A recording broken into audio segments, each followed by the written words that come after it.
Everyone. Good morning, everyone. This is Dr. George. I'm at the Aurora.Fossil.Museum in beautiful downtown Aurora, North Carolina this morning.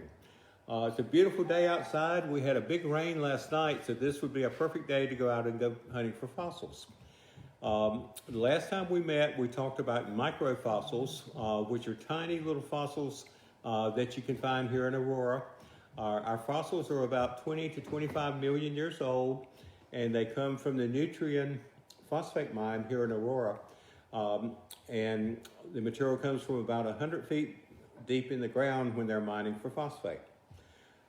Today we're going to talk about some larger fossils that you can find here. And we're mainly going to talk about how to identify what type of shark's teeth you might find.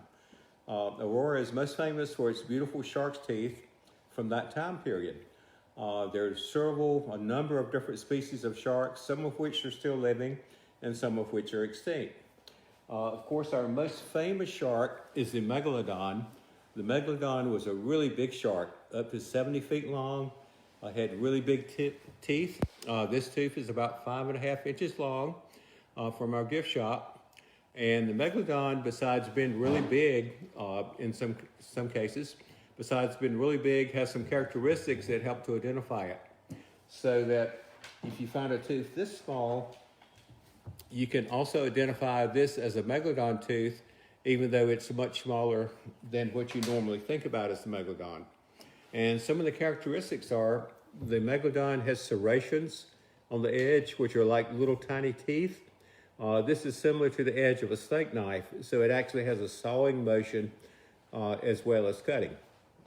Another characteristic is that it has something called the burlette or the chevron, which is the dark area, like a V shape right here. And this is between the crown or the shiny part of the tooth, the enamel, and the root. So it always has this little thing right here. Okay? This is another example, a little smaller, but you can see it has those same characteristics. It has the serrated edge. It's a big tooth, and it also has this V-shaped chevron here. So that's also a megalodon. And as I said, this little megalodon is a beautiful little megalodon. This is probably from the back part of the mouth of a large shark. And if you can see, it has the same characteristics as the great big tooth. So that's how we identify different types of shark's teeth, by their shape, by whether they have a smooth edge or a serrated edge. Another tooth that we rarely find here is the great white shark. Of course, the megalodon is extinct, as you know, and the great white shark is a still living shark. This has some of the characteristics to the megalodon, but it's also different. It also has a serrated edge, which is the little serrations or notches on the side. It's a pretty big tooth. But if you look very closely, there's no extra area between the root of the tooth and the crown or the enamel. It just goes directly against it. There's no burlette or chevron there. So that's how you can tell a great white tooth from a megalodon tooth. The tooth I'm wearing today is one of my favorites. It's a megalodon. It has a serrated edge. It has the chevron here, and it's a pretty big tooth. Now, we find some other teeth here that are pretty big too, not as big as the megalodon or the great white, but still some nice big, really beautiful teeth. And these are the mako sharks. This is a nice example of a mako shark. The mako has a smooth edge on the side, and it has no border between the root of the tooth and the enamel. It's just right up against each other. So it's different from the megalodon that way. We have 4 different types of mako sharks here, and so they have different shapes depending on what type. 3 of those makos are extinct, and 1 is the short fin mako that we still have. Here's some other megalodon shark's teeth, so you can see the difference in the shape. This one is kind of like that. It's a broad tooth shark, or a hastalis it's called. This is a more sturdy tooth and much more narrow. And this is the Oxyrhynchus, which is the same as the short-finned mako we still have. These are both makos, all three makos. And makos can also be very small, can be very small teeth if it's from a younger shark or a different part of the mouth. This is another example of a great white shark. And this is the one that I showed you before. This is actually an upper tooth of a great white, and this is a lower tooth of a great white. And you can see they're very different shapes, but they still have the serrated edge. And so you also have to know the different positions of the teeth. So these are both great whites, even though they look pretty different. What else do we have? This is half of a megalodon, and it's very easy to identify, even though it's only half a tooth, because it has the serrated edge. It has the chevron here between the two, between the root and the enamel. And this is also a megalodon tooth. It's very easy to identify, even though we don't have the root at all. But we have the serrated edge and the fact that it's a big, sturdy tooth.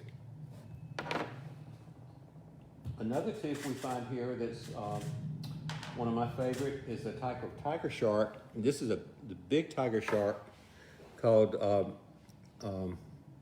Cuvier, Galliosirdo Cuvier. And this is a pretty big tiger shark. In a few minutes, I'll show you some much smaller tiger sharks that we have here. This one is not extinct, so we still have the big tiger sharks. And the tiger sharks are very characteristically slanted. So if you have a tooth that's a slanted shape like this, it's really slanted instead of being straight like the megalodon and the great white and some of the others, that is most likely a tiger shark. And the small tiger sharks that are extinct also have that same basic slanted shape. Okay, now this is one of everybody's favorite. This is has a very colorful name called a snaggletooth shark. And you see it has very rough serrations, really rough edges, rough serrations. This is an upper tooth of a snaggletooth shark. And you can find these very small ones, I'll show you in a little while, that are only a few millimeters long, but it still has that characteristic shape. So once you know the shape and whether they have serrations, you can identify very small teeth as well as the big obvious ones. Hey George, before we get to your next tooth, I want to just ask a question from the comments. How old can shark teeth get? So I'm guessing that means how old do they get before they fall out? Well, different sharks can live different lengths of time. Some of the bigger sharks can live 50 to 80 years old. And so generally their teeth do not fall out due to old age. They fall out because they break off. They come out and they break off when they're feeding. Most of the sharks are predators, and when they bite other animals, the teeth will tend to break off and fall out, and they grow new teeth. So they're constantly growing new teeth their whole lives. And that's one of the reasons that we find so many shark's teeth when we go fossil hunting, is because sharks have so many teeth and they lose so many and grow new ones. Okay, and the next question is, how long can sharks get? So, I mean, you could probably pick our most popular shark and say how big it gets. How long? It depends on the species. Some sharks are very small, like the cookie cutter shark, only gets about 2 feet long. Whereas the megalodon, the biggest shark ever, got up to 60 or 70 feet long, which is the length. If you put 2 school buses end to end, that would be how big the megalodon was. So it really depends on the type of shark, the species of shark. Some are very small, like dog sharks you might catch fishing, or pretty small sharks. Whereas the big makos, the great whites, can be 15 feet long, close to 30 feet long. So it depends on the type of shark. Now, another thing I want to show you about the snaggletooth, it's a very interesting shark. When you hold up the teeth, can you put them behind the white so Sure. people can see them online better? Sure. Okay, this is the snaggletooth shark that I showed you. It has a very characteristic angular shape like that. and it's rather flat. It's kind of a flat, broad tooth. So that is, you can identify where it is in the mouth by the shape of it. This is an upper tooth, and then the lower tooth of the same shark is very different looking, and most people would think it was a different type of shark. So this is the lower tooth. It's more spiky shaped, okay? Much more spiky shaped and narrow, and these are from the same type of shark. Another type, let's see. This is a very characteristic shark. Put it on here. This is called a sand tiger. Now it's not as slanted as much as the other tigers, but it has a very definite characteristic. Okay, if you look on the side, it has two little sharp things on it, two little spurs on the side or cusp, and this is a sand tiger shark. Okay, so the sand tiger, you can always tell by those two little things on the side. Okay. All right. And let's see. This is another sand tiger. We actually have 13 different species or types of sand tigers here. This one looks pretty different. It's more broad, it's wider, but it still has those two little spurs on the side. Hope you can see that. Two little spurs on the sides. So that is also a sand tiger. And like I said, there's 13 different types of sand tigers here. Let's see, what else have I got? Oh, this is also a favorite tooth. So it has a characteristic look to it. Okay, this is a very nice shark that is still living, and it's called the bull shark. The bull shark is quite famous as the shark that is most likely to bite somebody of all the sharks. Also, this is a shark that can live in either salt water or fresh water. So sometimes they go up into the rivers and the sounds. So that's the bull shark tooth. It has just a kind of a characteristic shape to it.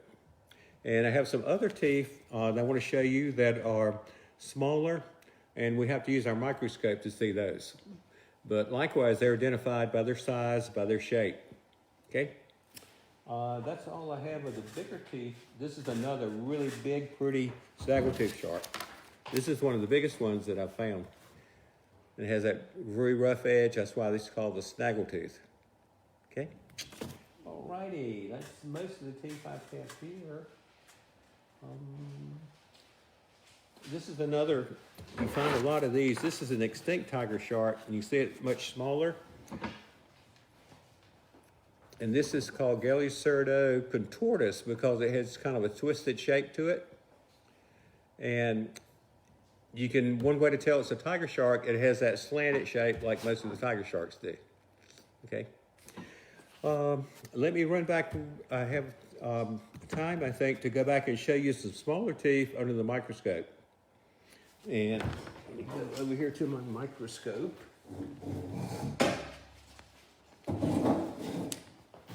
Okay. Now, here's some more shark's teeth that one thing I'm going to show you is that tiny. Okay. Where's that tiny little shark's tooth? It's so tiny I don't see it anymore. Anyway, I have a tiny, tiny little tiger shark that you can still see the little things. Where did that go? Anyway, now this is another shark. This is a different type of, another tiger shark. You can see it still has that slanted shape, okay? And so that's called a duncus. That's an extinct tiger shark. This is a hammerhead shark. It's a much smaller tooth. And one characteristic, it has a right angle on one side and then more slanted on the other side.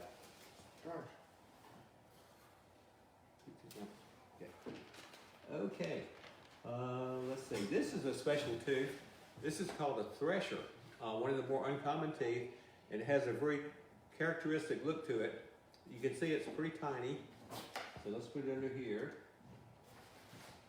There you go. This is called a thresher, also sometimes called a fox shark, F-O-X, fox. Okay, so that's a thresher shark. It has a very characteristic shape and look to it. And this is a smaller bull shark. That other bull shark I showed you, the bigger one was an upper tooth, and this is a lower tooth of the same shark. Okay, that's another bull shark. This is a lemon shark. Lemon shark has very long roots on both sides.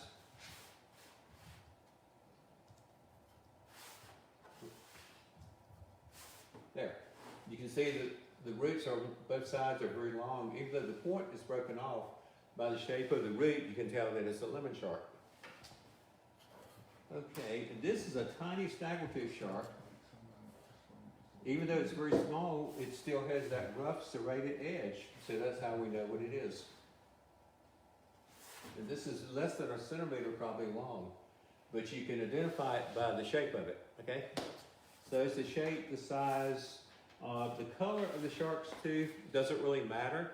All shark's teeth are white to begin with, and the color they end up being as fossils depends on what's in the environment, what kind of chemicals.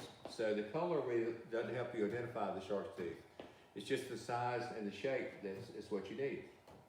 Okay, now that's about it. Do we have any other questions about shark's teeth and how to identify the types of shark's teeth that we have? Does anybody have a question about that part? There doesn't seem to be anybody in the comments yet, so if you just want to wrap it up, maybe plug our fossil kits again. Yes, let's see. Do we have time to look at some more fossils that we find besides shark's teeth? Yeah, we got a few minutes if you want. Great, okay. We'll show you a few other things that you find quite a bit of in Aurora. They're not shark's teeth, but they're also fossils. Most anything that was in the ocean at the time the sharks were there, millions of years ago, will have other fossils too. One thing we find is a lot of shells. This is called an arch shell. It's one of several types of clams that we find in Aurora. That's a nice example of that. Some of the shells can be very tiny, like this Marginella shell, if you can see how tiny that is. And this is one of my favorites. It's called Conrad's Murax, a very pretty shell, a fossil shell. So we have lots of shells. We have a whelk or a conch type shell. It's very pretty. So always look for the shells and things like that too.